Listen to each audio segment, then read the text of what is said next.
C'est un réel plaisir de vous retrouver pour cette nouvelle édition de Zoom Eco Live. Mesdames et messieurs, bienvenue à tous. Au cours de ce nouveau numéro, nous aborderons la question sur les principaux défis qui attendent la ministre Acacia Bandougola dans les secteurs du pétrole et gaz. Mais avant tout, je vous invite à suivre les nouvelles en bref et on se retrouve tout juste après pour la suite.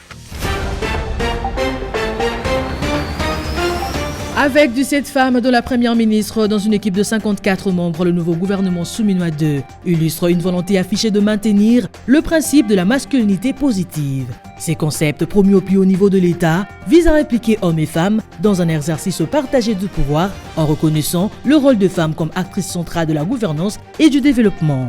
La composition de l'actuel gouvernement de la RDC révèle une forte présence féminine, non pas seulement cantonnée à de portefeuilles symboliques. Plus de détails sur Zoom-Net.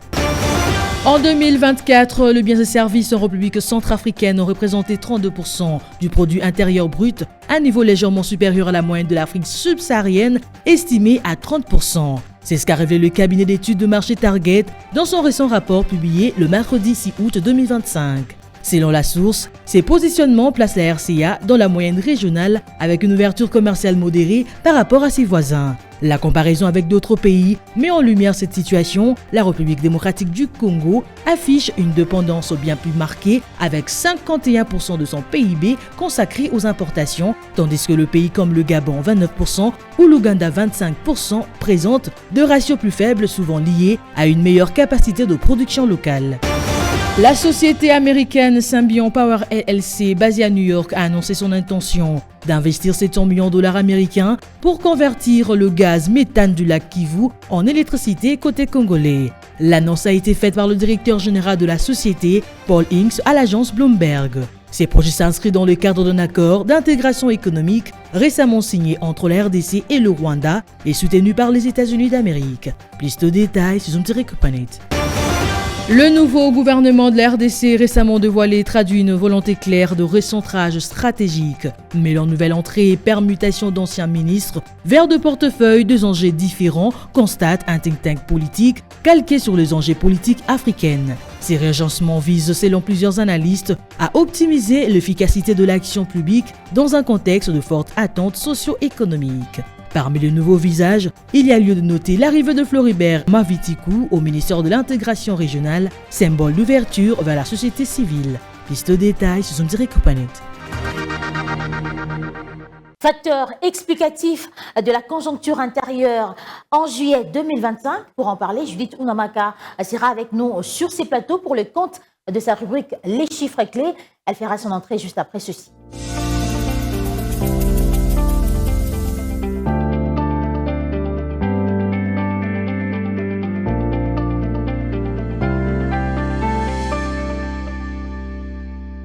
Judith Ounamaka, bienvenue. Merci. Avant d'aborder le sujet du jour, un mot sur le marché des changes en RDC. Voilà, concernant le marché de change actuellement en République démocratique du Congo, commençons justement par l'officiel et selon les données fournies par la Banque centrale du Congo, $1 se change actuellement à 2877 francs congolais, un franc CFA vaut 5,06 centimes et 1 euro s'interchange à 3319 francs congolais. Maintenant, prenons le cas du marché parallèle, nous sommes focalisés particulièrement à Kitambo. Et dans ce lieu, $1 revient à 2850 francs, un franc CFA se change à 5,08 centimes et 1 euro s'interchange à 3320 francs congolais. Parlons à présent de la thématique choisie. Quels sont les facteurs explicatifs de l'évolution de la conjoncture intérieure au niveau international? Voilà, concernant les facteurs explicatifs de la conjoncture intérieure au niveau international, notons tout d'abord que l'économie mondiale reste marquée justement par une légère révision à la hausse des prévisions de la croissance dans un contexte toujours dominé par une forte incertitude.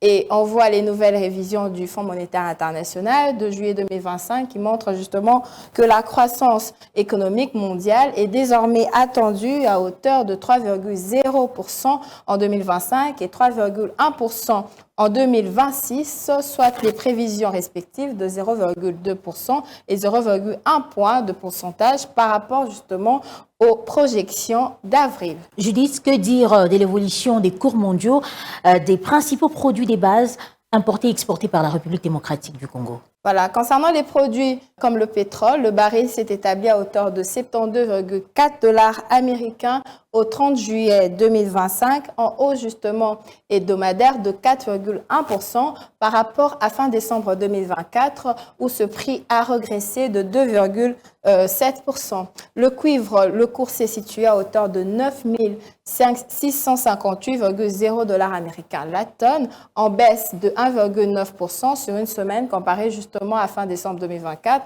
où ce cours a observé 9,9%. Le cobalt, le prix s'est établi à hauteur a maintenu justement son niveau de la semaine dernière en se négociant à 32 650,0 dollars américains par rapport à fin décembre 2024. Le cobalt a accru de 35,8%. Passons justement aux produits agricoles observés sur le marché international. On note tout d'abord qu'il y a les prix du riz, du blé et du maïs qui se sont établis respectivement à hauteur de 272,2 dollars américains, 192,5 dollars américains et 151,9 dollars américains la tonne, qui affichent des baisses hebdomadaires respectivement de 1,8%, 2,8% et 1,4% en comparaison justement avec leur niveau de fin décembre 2024. Et ces trois céréales enregistrent justement une baisse hebdomadaire de 12,1% pour le prix du riz, 4,9% pour le prix du blé et 9,9% pour le prix du maïs. Alors, qu'en est-il de l'évolution des facteurs explicatifs de la conjoncture intérieure au niveau domestique ? Voilà, au niveau domestique, on note tout d'abord la poursuite des politiques monétaires, budgétaires prudentes, ainsi que la bonne coordination de celles-ci. Et on poursuit avec une bonne régulation de la liquidité bancaire par la Banque centrale du Congo, en République démocratique du Congo. Merci Judith d'être passée. Merci d'avoir répondu à toutes nos questions. Je rappelle que vous étiez à la présentation des chiffres clés. C'était un plaisir. Akassia Bandoubola a été nommé ministre des Hydrocarbures, ce après avoir occupé les fonctions des ministres des Affaires foncières dans le gouvernement Souminois 1. Alors, quels sont les principaux défis qui attendent Akassia Bandoubola dans le secteur du pétrole et gaz? La réponse vous sera donnée dans la rubrique Les dossiers du jour avec Judith Piombo qui va faire son entrée juste après cette transition.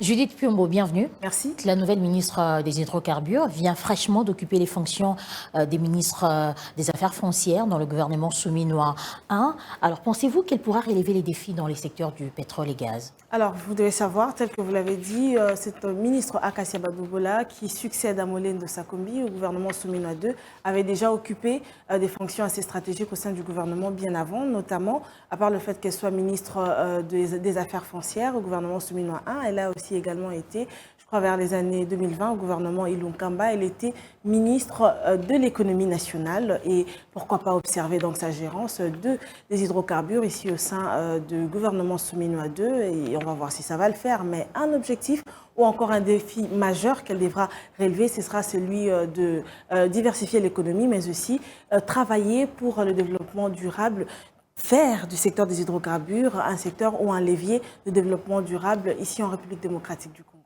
Vous venez là de citer quelques défis qui attendent la ministre Akassia Bandoubola, mais vous le savez, la RDC dispose d'un potentiel considérable en ressources hydrocarbures avec environ 22 milliards de barils enfouis sur son sol. Mais comment l'exploiter pour que le pays en bénéficie pleinement? Alors pour exploiter ce potentiel, justement, le ministère travaillera sur plusieurs projets clés, notamment en ce qui concerne la relance des appels d'offres pour l'exploitation et l'exploration des hydrocarbures.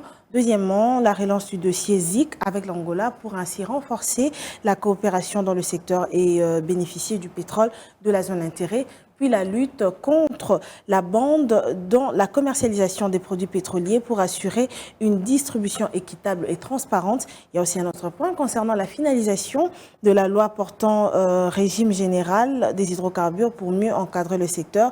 Et on parle aussi de l'organisation de la semaine du pétrole et du gaz de la RDC pour promouvoir le secteur et attirer les investissements. On ne s'arrête pas là.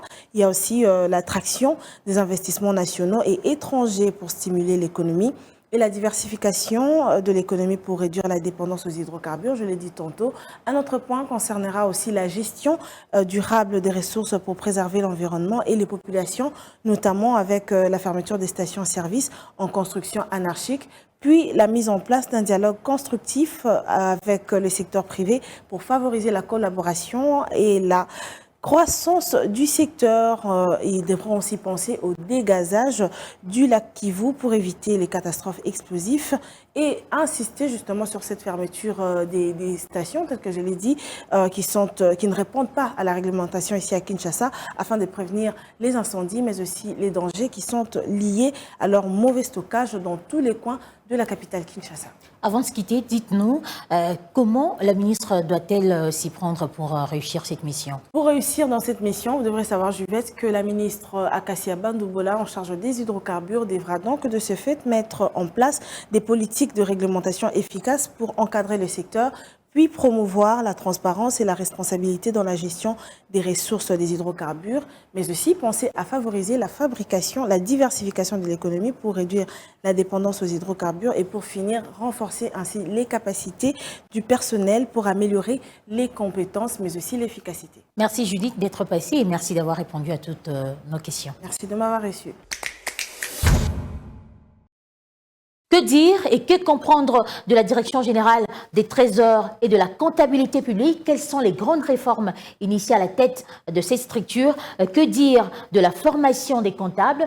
Pour en parler, nous recevons sur ces plateaux Monsieur Serge Mabé. Il est le DGAI de ces structures. Monsieur Serge Mabé, bienvenue. Merci. Vous êtes à la tête de ces structures qui dépendent du ministère des Finances. Alors la première question, c'est de comprendre d'abord vos missions. Qu'est-ce que vous faites exactement? La Direction générale du Trésor et de la comptabilité publique est un service public placé sous l'autorité du ministre des Finances, évidemment doté d'une autonomie administrative et financière. Elle a été mise en place par décret de Madame le Premier ministre, décret numéro 24/15 du 14 octobre 2024. Elle a trois principales missions, si vous voulez. La première mission, c'est la mise en œuvre opérationnelle de la politique budgétaire de l'État au plan de l'exécution comptable des dépenses. Et les dépenses du pouvoir central, les entités territoriales décentralisées et les provinces en général. Au niveau, et là, une deuxième mission, c'est la contribution à la politique financière de l'État, principalement dans ce rapport avec la gestion et le suivi de la trésorerie de l'État, du pouvoir central donc, dans les entités territoriales décentralisées et de provinces. Une troisième mission qui est centrale, parce que vous en parliez dans votre introduction, il s'agit de la tenue, de la réglementation et de la centralisation de la comptabilité publique. Et ce sont là les trois principales missions. Une mission, comme je le dis, la mise en œuvre opérationnelle de la politique budgétaire de l'État au niveau de l'exécution comptable des dépenses. Est-ce qu'aujourd'hui, la comptabilité publique respecte toutes ces étapes définies par vos missions? Alors, c'est une très bonne question parce que justement, je me trouve ici pour discuter de la réforme, de la restauration de la fonction comptable. Il y a dans notre pays, sous le leadership du ministre des Finances, son Excellence M. Doudou Famba Likunde Libotaï, qui a lui-même un ancien acteur qui a contribué justement au plan stratégique des réformes de finances publiques. Nous disposons donc dans notre pays d'un plan stratégique des réformes de finances publiques qui a plusieurs piliers. L'un des piliers de ce plan stratégique, c'est justement la réforme de la comptabilité publique et de la gestion de la trésorerie. Jusqu'à ce jour, nous avons une comptabilité publique qui est essentiellement budgétaire. Nous exécutons, nous tenons notre comptabilité publique à base simple, donc ce n'est pas à partie double. À base caisse, elle est à partie simple, donc elle est tenue en termes d'entrée, sortie, de recettes et de dépenses. L'objectif de cette réforme, c'est justement de nous engager vers la tenue de la comptabilité générale. Il y a une comptabilité en droit constaté ou une comptabilité d'exercice qui consiste à faire correspondre les opérations de l'État, financières de l'État, en rapport avec les exercices au cours desquels elles ont été engagées ou exécutées. L'objectif justement aujourd'hui de cette réforme, c'est de permettre à ce que les informations financières de l'État, les informations comptables de l'État soient enregistrées selon le principe généraux fondamentaux de la comptabilité publique au niveau international, notamment les normes UPSAS, cette comptabilité publique qui est une comptabilité générale à partie double. principalement. Qu'est-ce qui est fait exactement pour faire corroborer ce qui était fait avant et ce rajout avec notamment la réforme? Au niveau de la comptabilité, ce qu'il faut noter, c'est que plusieurs textes ont été adoptés et même enrichis. Nous disposons dans notre pays d'un règlement général sur la comptabilité publique qui avait été publié et promulgué en 2013, mais sous la vision de son Excellence, Monsieur le ministre des Finances actuel, son Excellence, Monsieur Doudou Famba, en 2024, en décembre plus précisément, ce texte de base, le texte fondamental sur la tenue de la comptabilité publique, les règlements généraux sur la comptabilité publique avait été révisé, enrichi, pour le mettre en phase avec l'esprit de cette réforme. Et d'autres textes subséquents, notamment les règlements d'administration applicables aux comptables publics, avaient été pris, mais aussi le manuel des procédures d'encaissement et de comptabilisation, donc plutôt de paiement et de comptabilisation des dépenses publiques, et aussi les manuels d'encaissement et de comptabilisation des recettes publiques. Vous organisez une formation des comptables publics. La question qui suit, quelle a été la nécessité? Qui participe, bénéficie de la formation? Les comptables seulement des Kinshasa ou vous les avez fait venir de partout? C'est bien les comptables, pas seulement eux d'ailleurs, parce qu'il y a aussi les agents administratifs de postes comptables. Parce que la réforme actuelle permet à ce que le poste comptable puisse disposer des agents administratifs. Parce qu'actuellement, dans un bureau comptable, il n'y a que 2 personnes. Les comptables publics principaux et les comptables publics subordonnés. Point barre. Quand le principal n'est pas disponible, c'est le subordonné qui vient à la rescousse, pour exercer l'intérim notamment. Mais avec la réforme, les comptables publics principaux, qui est généralement, sinon exclusivement, celui qui est au cabinet d'un ministre, ordonnateur, a dans son périmètre, dans son rayonnement, des comptables publics secondaires. Pas des subordonnés, mais des secondaires. Et au sein de postes comptables, il y a des agents administratifs qui vont accompagner les comptables publics aussi bien secondaires, aussi bien principaux que secondaires. Alors revenons sur la réforme. Quelles sont les différentes interventions prévues en priorité par vous en tant que DG de la structure? Vous avez parlé de la comptabilité générale qui doit évoluer. Au-delà de ça, qu'est-ce qui sera votre prochaine étape? Alors, il y a 2 principales réformes qui concernent la direction générale du Trésor et la comptabilité publique. La première, je le dis, c'est la réforme de la comptabilité publique qui, avec le réseau national des comptables publics, participe à la grande réforme de la déconcentration de l'ordonnancement, qui permet, je le dis, aux ordonnateurs de s'approprier la gestion de leurs crédits budgétaires avec l'accompagnement de leur direction administrative et financière, en sorte que les comptables, qui est en face d'eux, prennent en charge leurs titres de paiement, mettent en règlement leurs dépenses. Ça, c'est la déconcentration de l'ordonnancement et les réseaux nationaux des comptables publics, qui permet de restaurer la fonction comptable. Les comptables actuels, qui n'a pas un périmètre d'action plus ou moins élargi, est différent du comptable de demain, qui est actuellement en formation, qui bénéficie d'un levier d'action beaucoup plus net, parce qu'au-delà même de ses pouvoirs accrus, il voit aussi sa responsabilité pécuniaire et personnelle engagée devant le juge des comptes, donc devant la Cour des comptes. Ça, c'est la première réforme. La deuxième, c'est les comptes uniques du Trésor. C'est un mécanisme spécial. C'est une innovation tout à fait originale qui fait que toutes les disponibilités en termes de trésorerie des administrations publiques soient logées dans un compte unique. Pourquoi les comptes uniques du Trésor? Vous avez dit pour quelle finalité? Aujourd'hui, le pouvoir central, le gouvernement, à travers le ministre des Finances, fait des efforts pour mobiliser les recettes conséquentes. Mais comme vous le savez, le cycle de mobilisation de recettes n'est pas linéaire.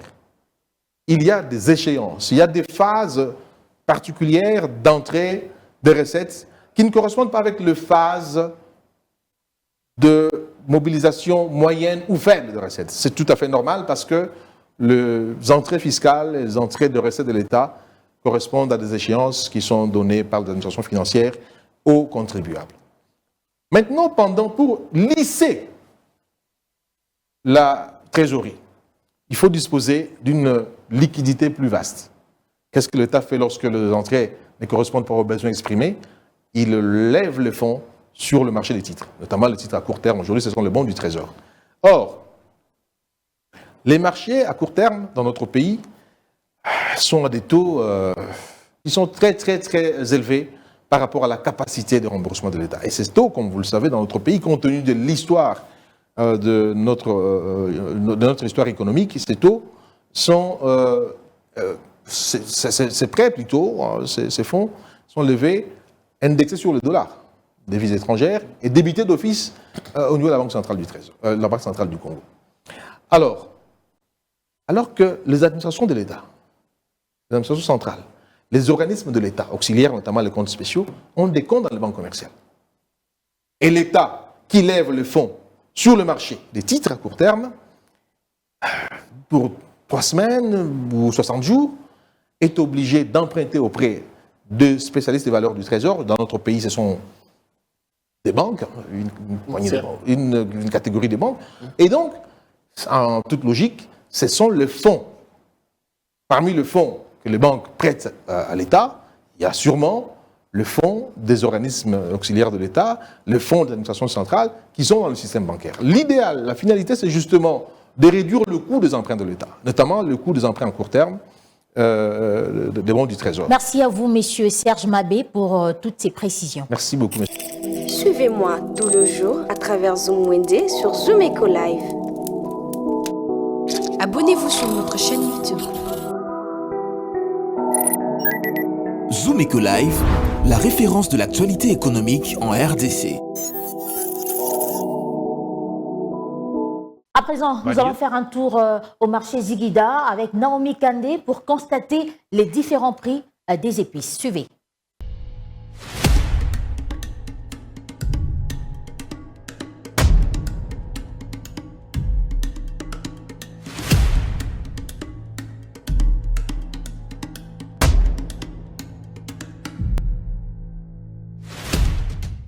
Bienvenue à tous. Aujourd'hui, Zoom Wende visite l'un des plus grands marchés de la ville de Kinshasa. C'est donc le marché Ziguida. Ce marché se situe dans la commune de Kinshasa. Ce marché est donc réputé pour sa vente des épices en gros et en détail. Sans plus attendre, découvrez avec nous le prix de ces épices et on se retrouve juste après.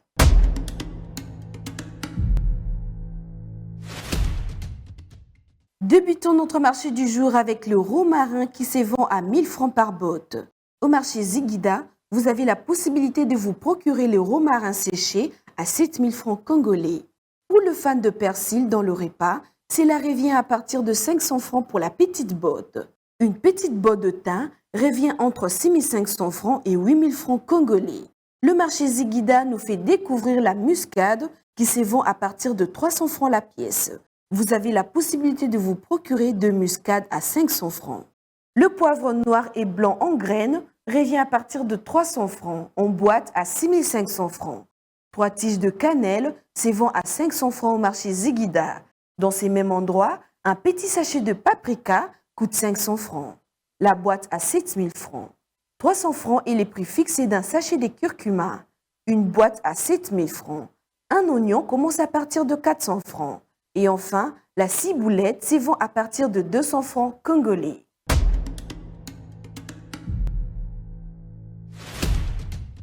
C'était tout pour ce numéro de Zoom Wende. Prenons rendez-vous au prochain numéro. Au revoir.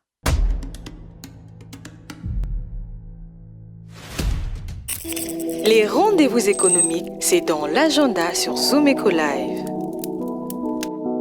Abonnez-vous sur notre chaîne YouTube. Zoom Eco Live, la référence de l'actualité économique en RDC. Place à présent à la rubrique Agenda du jour avec Adassa Grace qui revient sur les différentes activités économiques annoncées en République démocratique du Congo.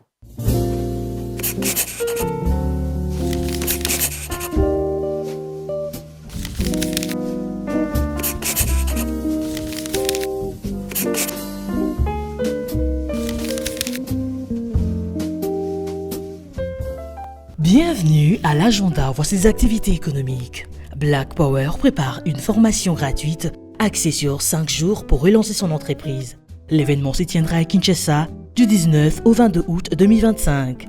À présent, rappelons le grand salon de l'agribusiness et du digital qui organise du 20 au 21 août de l'année courante la 4e édition de son activité qui mettra un accent particulier sur modernisation de l'agriculture par les secteurs connexes.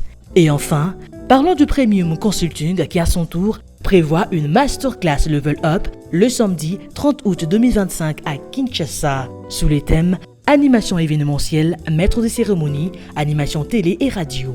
Merci de nous avoir suivis. Au revoir.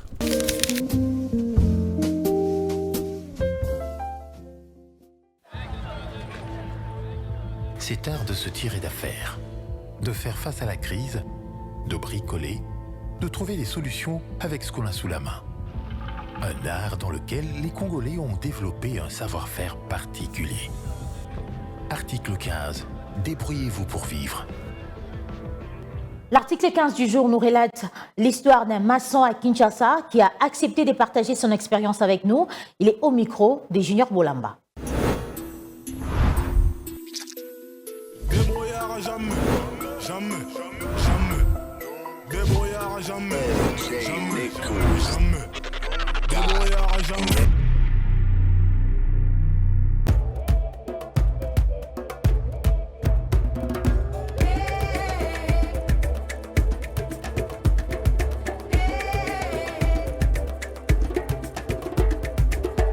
Moi, un junior. Tambolaka, je suis chantier mobile, je suis fait beaucoup de moments où habiter beaucoup de choses. Aussi, j'aime tout ça dans la carte de transport.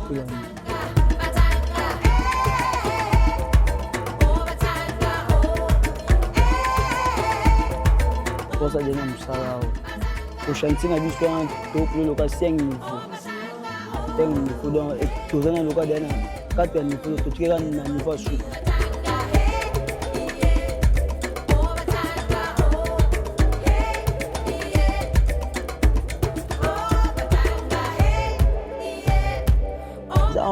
Papa relation ka an sugo ko mo le mken na minga tonga o ye pesi mo be ntwana e yo te yo ko o bi te me to de to obika musala o e sala ma na pe travaya ngo a me kayo o a pe somba mo te a sa mo geste mo be a me ki o so pe sala ngo a e bo ga ni na geste na o e on sala a pe so mo e le mo be o ba sima bien na ba sima bien a gozo mo sima ajuna na mo beton mo zelu to si yo mo sala mo pe ni mutu mo ayelo mai yo mo ke ozuma yo mo ke ozusi mo ke ozukayasi baloli o sele ba geste ka o sala ma ni yo pina a confronter mo no pina a ma so pina a sala abulo to mo na passe pour un susu olia ni mbongo na vona normal mais ko kocha eloko mo como mo no loka ndeti tranchement peut-être ngo o legi mbongo na ye apese ko na va normal esenga yo pe o sele pe musala na ye pe a se plagate a mono alegi mbongo na meka atalo a ko système lobi ayaki odisi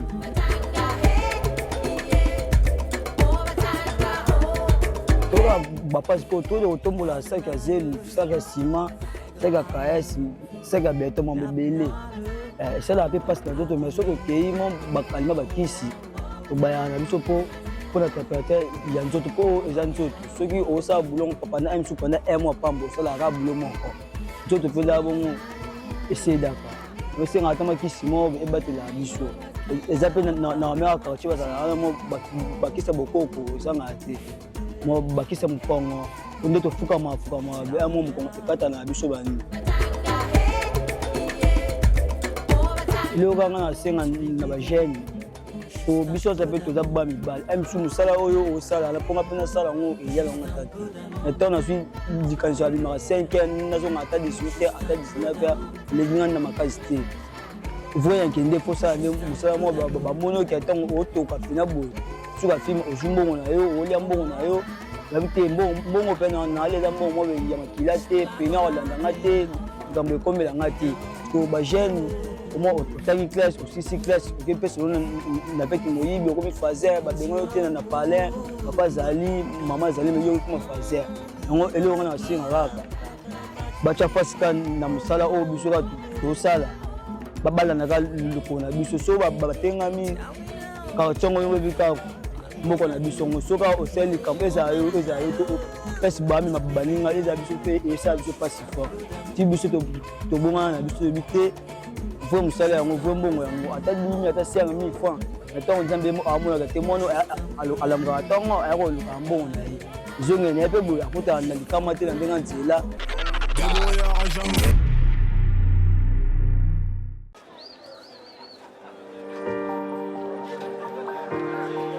Dans les détails du marché, nous avons appris à vous connaître, à vous comprendre et vous apporter plus de lumière.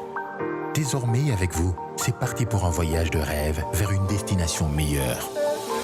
Ensemble, découvrons le civisme fiscal et la bonne gouvernance dans la gestion de la Res Publica grâce au décryptage de l'actualité économique du pays avec des chiffres clés. Avec une équipe de professionnels, découvrez le quotidien des Congolais en exclusivité à travers des dossiers et analyses approfondies.